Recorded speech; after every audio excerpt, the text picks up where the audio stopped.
Good morning. Welcome to Morning Manna. Happy Thursday. Get your coffee. Let's continue on in our study. 1 Peter verse 8 says this, though you have not seen him, you love him. And even though you do not see him now, you believe in him and are filled with an inexpressible and glorious joy. For you have received the end result of your faith, the salvation of your souls. Now see, this is again, it's almost like this is a really flowery kind of speech for a guy like Peter that we kind of envision to be, like I said, this big burly kind of fisherman. I mean, this is a guy who hung out at the docks. I mean, this is a rough guy. Like I said, he cuts off ears, and here he says, though you haven't seen him, you love him. And even though you do not see him now, you believe in him and are filled with the inexpressible and glorious joy. For you are receiving the end result of your faith, the salvation of your souls. We talked about this in yesterday's devotion, that even when you go through trials, it's feasible for you to recognize that it is well with your soul, no matter what it is that you're going through. So the devotion today is kind of similar. But he takes it a little bit further. He says, though you haven't seen him, you love him. And I think that speaks to the emotional charge of things. You know, I don't always see people that I genuinely love, people that have been in my life, family members and friends from other memories and other times in my life, but I still genuinely love these people. And it's the same, I think, with Christ. When we don't necessarily see him, but we still love him. We know that we love him. And Peter's pointing this out to you.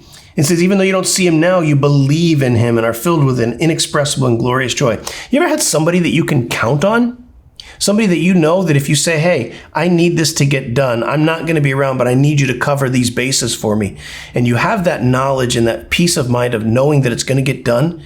Man, I think that's what Peter's talking about, is that no matter what you're going through, you have the salvation of Christ. God freely gave that to you. And so it can be well with your soul. So what's the devotion?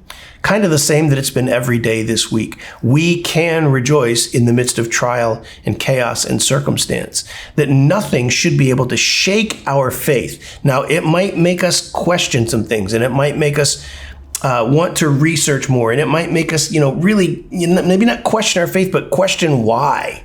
And guys, can I submit to you that why is a very overasked question, because so often we find out the answer to the question why. But nothing changes. Our circumstances remain the same, and we may have a clarity of the answer, but our faith should remain sound. So your devotion for today, no matter what it is that happens to you, no matter what it is you're going through, remain sound in your faith. You do that, and you can conquer anything. As always, remember to like, subscribe, hit the bell icon so you can be made aware every time we put out a new video. Guys, go bless somebody else today. Do something absolutely amazing for JT. JT needs amazing things done for him. You do those things, watch what happens in your life. We'll see you.